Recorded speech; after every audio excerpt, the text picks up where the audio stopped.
नमस्कार। आयुर्वेदी के video lecture में आपका स्वागत है। हम लोग अष्टांग हृदय का सूत्र स्थान पढ़ रहे थे, जिसमें हमने प्रथम चैप्टर को पढ़ा, उसका एमसीक्यू हम लोगों ने प्रैक्टिस करी। दूसरा चैप्टर भी पढ़ा, उसका भी हम लोगों ने श्लोक वाइज जो एमसीक्यू बनते हैं एग्जाम में उसकी प्रैक्टिस की है। और जो तीसरा अध्याय है उसका भी हम लोगों ने लेक्चर रिलीज कर दिया, वो आप देख लीजिएगा। उसके बाद अब हम लोग इस चैप्टर से जो एमसीक्यू आते हैं एग्जाम में, जो इम्पोर्टेंट श्लोक हैं, उसको हम लोग कवर कर रहे हैं। तो देखिए, अगर आपने वीडियो पूरा देखा नहीं है पिछले लेक्चर का तो पहले उसको देख लीजिए, तब ये एमसीक्यू लगाइए, नहीं तो ऐसे आपको कन्फ्यूजन होगा और समझने में दिक्कत होगी। बाकी एक काम और कर सकते हैं, आप अपनी बुक साथ में लेके बैठिए, और चूंकि जो हम लोगों ने एमसीक्यू तैयार किया है वो श्लोक वाइज है, तो एक एक श्लोक करके आप आगे बढ़ते जाएंगे और पूरा चैप्टर आपका प्रिपेयर हो जाएगा। एक हाइलाइटर ले लीजिए, जहाँ से क्वेश्चन बन रहा है उसको हाईलाइट कर लीजिए। ऐसा कर लेंगे, ये टॉपिक जो है आपको जीवन भर के लिए तैयार हो जाएगा। और अगली बार जब आप पढ़ेंगे तो आपको कुछ आइडिया रहेगा कि मुझे किन पॉइंट पे ज़्यादा जोर दे करके ज़्यादा कॉन्सेंट्रेट होके पढ़ना है। ठीक है, ये हमारी तरफ से एडवाइस हो गई, बाकी आगे मैं आपको बताता हूँ। तो पहला जो क्वेश्चन है वो देखिए, सौम्याद छपयंती गुणान भुव उपरोक्त सूत्रांश से किससे संबंधित है। ठीक है, एक मिनट रुकिए, इसको सही कर लें जरा। ठीक, तो किससे संबंधित है ये आपको बताना है। तो यह आदान काल व उत्तरायण से संबंधित है, विसर्ग काल व दक्षिणायन से संबंधित है, आदान काल व दक्षिणायन से संबंधित है, विसर्ग काल या उत्तरायण से संबंधित। ये चार ऑप्शन में से आपको बताना है। तो एक्चुअल आप इसकी जब मीनिंग देखेंगे तो मीनिंग क्या आता है, सौम्यान क्षपयंती गुणान भुव, उसके ठीक पहले जो श्लोक है वहां पे आप अंडरलाइन करिएगा आदित्य पवना। ठीक, तो आदित्य पवन जो होता है वो क्या करता है, अपनी उष्णता से भुव भू यानी धरती के सौम्यान क्षपयंती यानी उसकी सौम्यता का क्षरण कर देता है, उसको दूर कर देता है। तो ऐसे में यह किस ऋतु से या किस काल से संबंधित आप बता कर सकते हैं। तो इसका जो आंसर होगा वो आंसर होगा आदान काल व उत्तरायण। आदान काल क्या होता है, जिसमें सूर्य का बल ज्यादा बलवान होता है। ठीक है।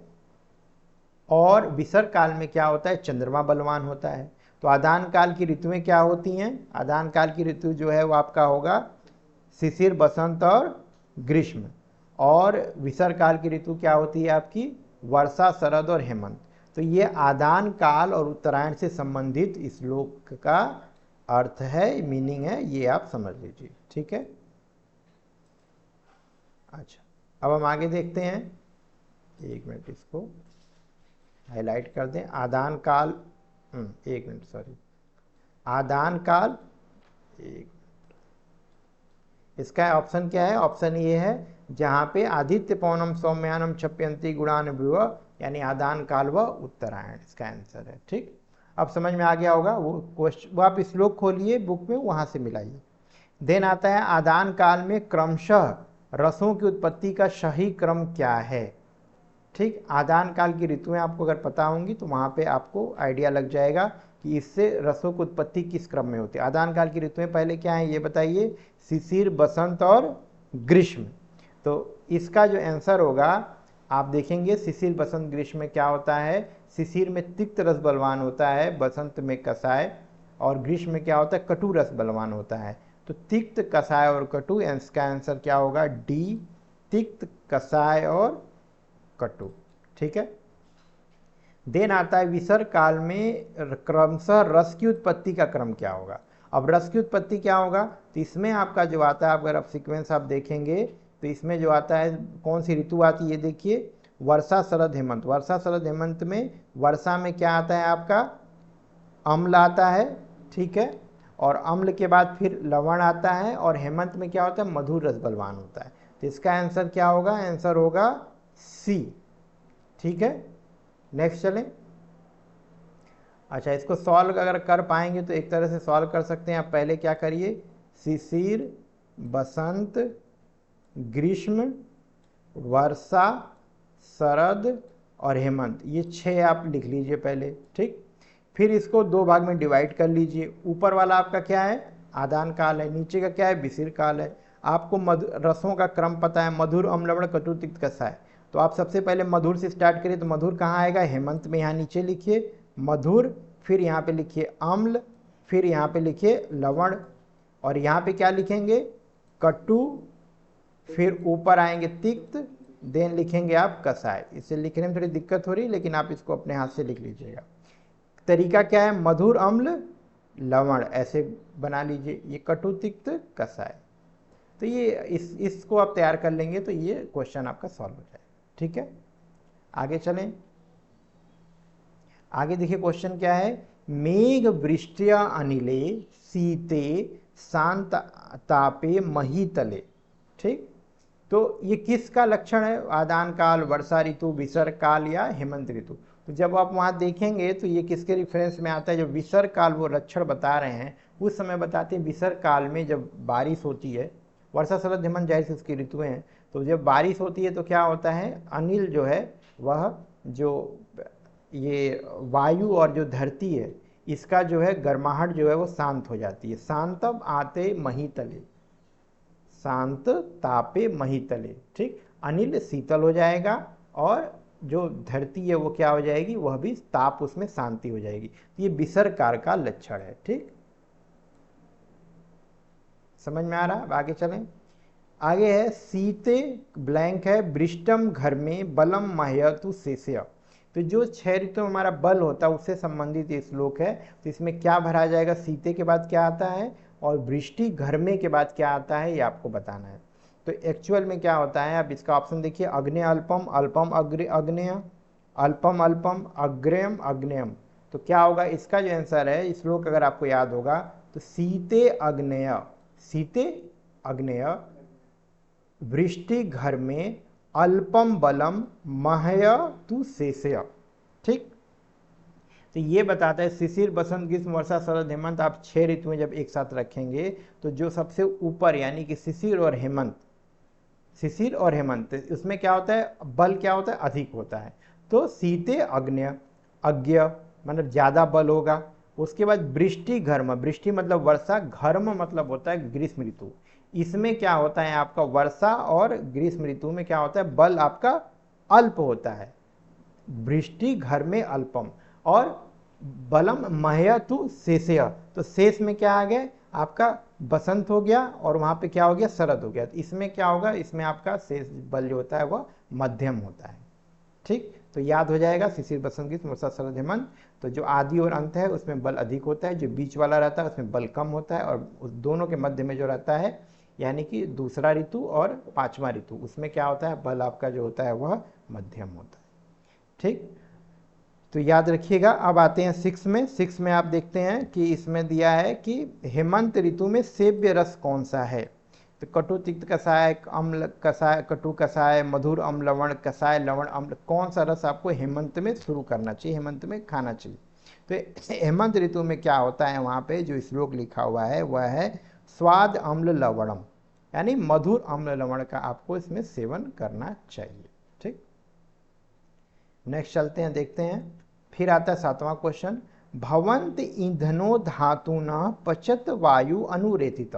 यानी कि अगर आप कम ईंधन, कम भोजन करेंगे तो यह क्या करेगा, धातुओं का पाचन करने लगता है। तो ये लक्षण किस ऋतु में दिखाई देता है, यह लक्षण आपको दिखता है हेमंत ऋतु में दिखाई देता है, क्योंकि उस समय जो है जाठ अग्नि जो है वह शरीर से बाहर नहीं निकल पाती है और अंदर अंदर क्या करती है, वो बहुत अधिक बढ़ी हुई रहती है, इसलिए हमें अल्प मात्रा में भोजन नहीं लेना चाहिए। ठीक है, ये चीज़ के लिए ये लिखा हुआ है, तो याद करिएगा इसमें क्या है, आंसर क्या है, हेमंत ऋतु होगा। इसी चर्या में आप देखिए, न्यूधम कुशले सार्ध पात घात, यानी कि उसमें आप जो है बाह्य युद्ध या मल्ल युद्ध करिए और पादाघात करिए। तो ये किस लक्षण की चर्या है, किस ऋतु की चर्या है, ग्रीष्म, वर्षा, शिशिर और हेमंत। तो इसका आंसर भी विचार करके बताइए क्या होगा। इसका आंसर भी होगा आपका 8 का भी डी ही होगा, हेमंत ऋतु चर्या ही पढ़ रहे हैं, जाहिर सी बात है यहाँ भी हेमंत ऋतु में ही बताया गया है। शौच कार्यम सुखोदिकम, मतलब शौच कार्य करने के लिए, स्नान आदि के लिए गर्म जल का प्रयोग करना चाहिए, यानी सुखोष्ण जल का प्रयोग करना चाहिए। किस ऋतु में आप प्रयोग करेंगे, यह भी आपका जो आंसर आएगा इसमें भी क्या आएगा, हेमंत ऋतु ही इसका भी आंसर है। ठीक, 9th का भी हेमंत ऋतु। आगे चलें।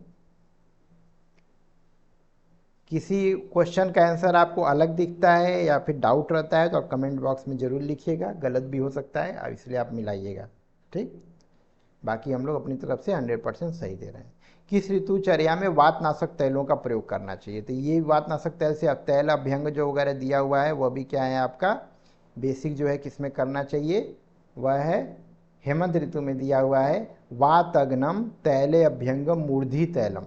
तो तैल अभ्यंग जो दिया हुआ है वो क्या है आपका हेमंत ऋतु की चर्या है, ठीक, याद रहेगा। फिर आता है हत्वा अग्नि कुरते रोगाना, जो अग्नि का समन कर दे। अग्नि का समन कब होता है, किस लक्षण का ऋतु है, किस लक्षण, यह लक्षण किस ऋतु का है, हेमंत का, वर्षा का, शरद, शिशिर का या बसंत का? इसका आंसर भी बताइए क्या होगा। अग्नि का समन हो जाता है, अग्नि का समन करके कई सारे रोग उत्पन्न हो सकते हैं।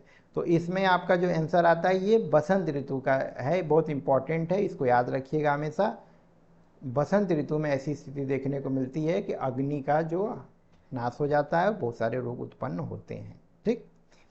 और फिर आगे देखिए शूल्य भूख, वहाँ पे अब दिया है शूल्य भूख। जब मैं आपको पढ़ा रहा था वहाँ भी टिक कराया था, वीडियो लेक्चर में होगा, वहाँ देख लीजिएगा।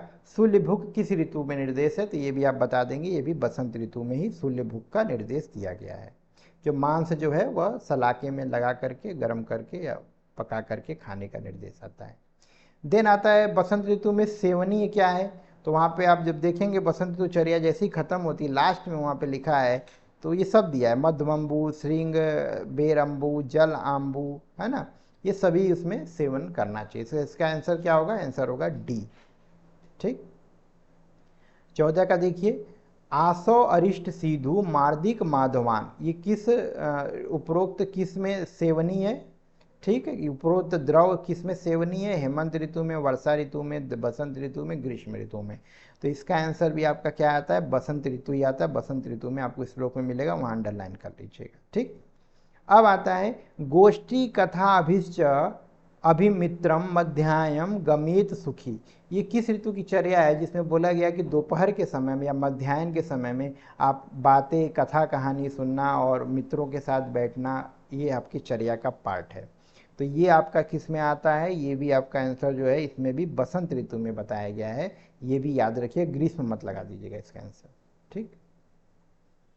हाँ, तीक्ष्ण वमन वमनम अस्य लघे अस्य लघु रुच भोजना निर्दिष्टम, तीक्ष्ण वमन और नस्य किस ऋतु में बताया गया है, तो बसंत ऋतु में बताया, क्योंकि वहाँ कफ का प्रकोप होता है इसलिए वहाँ पे तीक्ष्ण वमन बताया गया और तीक्ष्ण नस्य लेने को भी बोला गया। तो इसका भी आंसर आप बता ही देंगे, 16 का क्या है, बी होगा।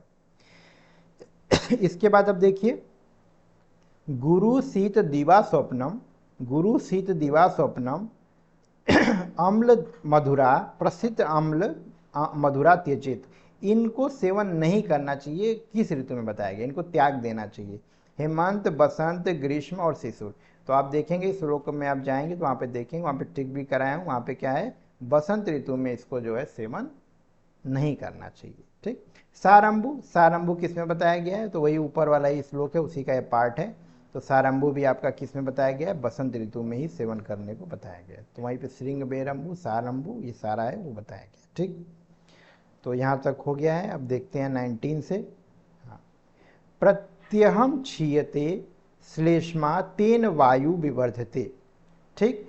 तो किस ऋतु में क्या होता है कि श्लेष्मा का क्षय हो जाता है, कफ का क्षय होगा और वायु की वृद्धि होगी।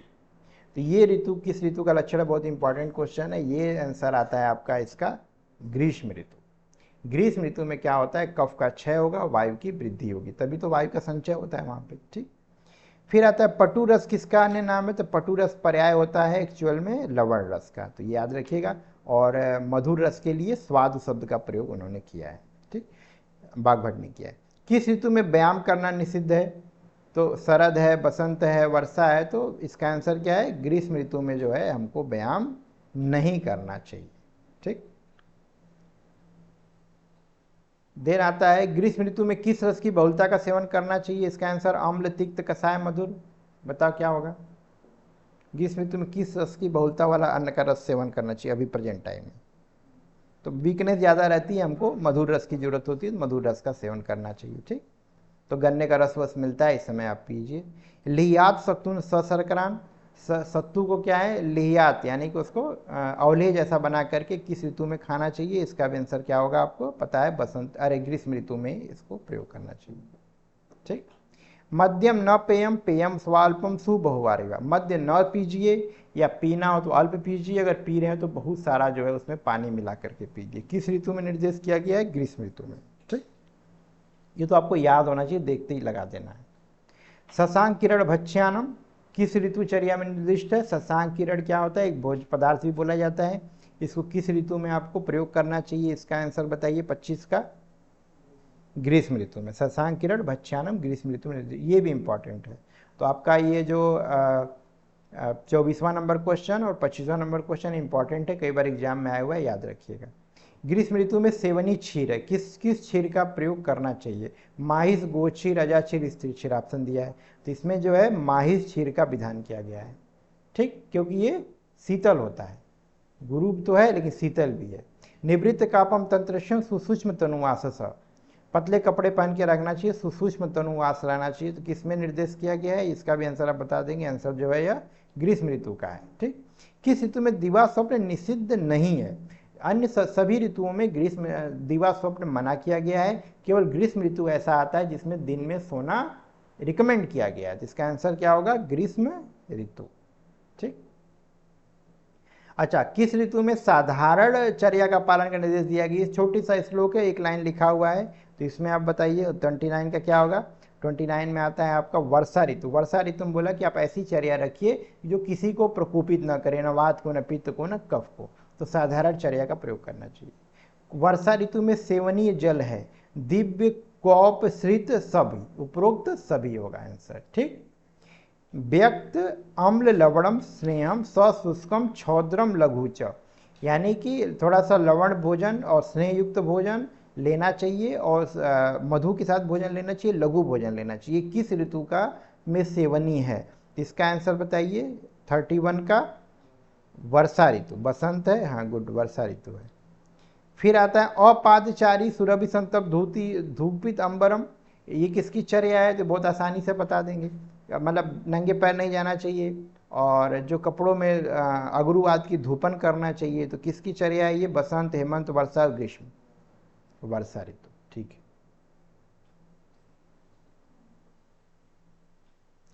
वर्षा ऋतु में त्याज्य जल है, किसका जल नहीं लेना चाहिए, तो अभी एक क्वेश्चन हम लोगों ने किया था, उसमें क्या था, दिव्य जल, कुएं का जल, शीत जल और नदी का जल, तो किसका जल त्याज्य है, नदी का जल, नदी का जल हमको नहीं लेना चाहिए। किस ऋतु में विशेष यूज का सेवन, यूज का सेवन वहीं पे 2-3 औषधियों के साथ बताइए, यूज बना के आपको पीना चाहिए। हेमंत, शरद, वर्षा, ग्रीष्म ऋतु, चारों में से किस में बताओ यूज का सेवन किया जाना चाहिए, तो इसका आंसर जो है आपका वर्षा ऋतु है। ठीक, घृत तिक्त वीर्य को रक्तमोक्षणम, पित्त का समन करना किस में आप करेंगे, आंसर क्या होगा इसका, शरद ऋतु होगा, जाहिर सी बात है। तीक्ष्ण वमन विरेचन आप कराएंगे तो यही आएगा, शरद ऋतु में पित्त का प्रकोप होता है। अभी हंसोदक बहुत इंपॉर्टेंट, इसे 2-3 क्वेश्चन बनते हैं, मैंने तीनों यहाँ पे कंपाइल किया, आप तीनों इसको देखिए। हंसोदक किस ऋतु में बताया गया है, ये भी आपको बताना है, तो आंसर इसका क्या होगा, शरद ऋतु में बताया गया है।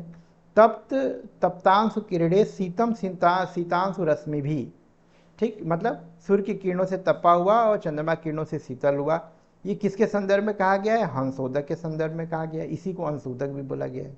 न अभिषेंदी न वारुक्षम पानादि अमृतोपमम, ये किसके संदर्भ में कहा गया है, दिव्य जल, कुएं का जल, हंसोदक, नदी, ये इसका आंसर क्या होगा, हंसोदक होगा। ये 3 क्वेश्चन हंसोदक से जनरली पूछे जाते हैं, तो वो आप उसको देख लीजिए। ठीक, अब बताइए वर्षा ऋतु में सेवनी, शीत व वर्षा ऋतु में सेवनी रस क्या है, जब वहां पे आपका उपसंहार लिखते हैं तो सभी ऋतुओं में उन्होंने रस का वर्णन किया 4 भाग में, बहुत इंपॉर्टेंट क्वेश्चन पैरा है, मतलब श्लोका है, वो उनको एक देख लीजिएगा, और उसमें जो इन्फॉर्मेशन उसको नोट कर लीजिएगा, उसी पे ये क्वेश्चन बना हुआ है। तो आप देखिए 39 का क्या होगा, शीत और वर्षा में आचार्य ने बोला है मधुर अम्ल लवण का सेवन करना चाहिए। शरद ऋतु में क्या करना चाहिए, शरद ऋतु में क्या करना चाहिए, शरद ऋतु में पित्त का प्रकोप होता है, कषाय तिक्त मधुरा पित्तम तो कुर्वन्ति, कषाय तिक्त मधुर का सेवन करना चाहिए, पित्त का समन करने वाला। बसंत ऋतु में आप क्या यूज करेंगे, बसंत ऋतु में क्या यूज करेंगे आप इसको बताइए। बसंत में फिर आपका 41 है, 41 का आंसर बताइए। कटु तिक्त कसाई इसमें आप यूज करेंगे। ठीक, बसंत ऋतु में सेवनी रस है। कहाँ से इस क्वेश्चन बना वो मैं आपको बता दिया हूँ, वहीं से आप इसको कवर करिएगा। शरद व बसंत ऋतु में किस प्रकार द्रव्यों का उपयोग करना चाहिए? तो शरद और बसंत में इन्होंने बोला कि रुच्छ का प्रयोग करिए, अन्य ऋतुओं में स्निग्ध का प्रयोग करना चाहिए। तो ये आचार्य का मत है, वाग्भट जी का संक्षेप में बताते हैं, तो उसको वो कर लीजिएगा। फिर आता है नित्य सर्वाभ्यास स्व आधिक्य अमृतावृत्तो, किसका कहाँ का रेफरेंस है? 6 रसों का सेवन करना चाहिए, वो जाहिर सी बात है अष्टांग हृदय सूत्र स्थान 3 का है। ठीक, देन 44 आता है ऋतु संधि की परिभाषा किस आचार्य की मौलिक देन है? तो आचार्य वाग्भट ने पहली बार ऋतु संधि के बारे में बताया, याद रखिएगा। 14 दिन का ऋतु संधि होता है। देखिए अगला क्वेश्चन है, क्या है? ऋतु संधि का सही संदर्भ क्या है? प्रथम ऋतु का अंतिम सप्ताह, आने वाले ऋतु का प्रथम सप्ताह, प्रथम ऋतु का अंतिम 15 दिन, दूसरे का शुरुआत का 15 दिन, संपूर्ण समय, प्रथम 3 दिन, अंतिम 3 दिन। इसका आंसर क्या होगा आपका? 44 का क्या होगा? अरे 45 का बताइए। प्रथम ऋतु का अंतिम सप्ताह और आने वाली ऋतु का प्रथम सप्ताह, तो दोनों साथ साथ मिला के 14 दिन होता है। एक और शब्द आता है यम दृष्टा। यम दृष्टा याद रखिएगा, यम दृष्टा कितने दिन का होता है? वह होता है आपका 16 दिन का। तो ये यहाँ तक आपको MCQ ये चैप्टर 3 का हम लोगों ने करा दिया है, और चैप्टर 4 का हम लोग वीडियो लेक्चर अपलोड करेंगे, आप उसको वहाँ से देखिएगा, और वहाँ से देख करके जब उसका MCQ सॉल्व कराएंगे तो उसको भी सॉल्व करने का प्रयास करिएगा। MCQ सॉल्व करने में अगर दिक्कत हो रही हो तो आप क्या करिए, सबसे पहले जो है वीडियो लेक्चर अटेंड करिए, और जब MCQ का आप वीडियो देख रहे हैं तो अपना बुक भी लेके बैठिए। बुक लेके बैठिए, उसमें टिक करते जाइए कहाँ कहाँ से क्वेश्चन आया हुआ है। एक बार करना है और लाइफ टाइम के लिए हो जाना है। ठीक है, तो मुझे लग रहा है आपको समझ में आ रहा है, और अगर समझ में आ रहा है तो चैनल को लाइक करें, सब्सक्राइब करें, और कुछ कमेंट भी करें ताकि और ज़्यादा इसको अच्छा बनाया जा सके। धन्यवाद।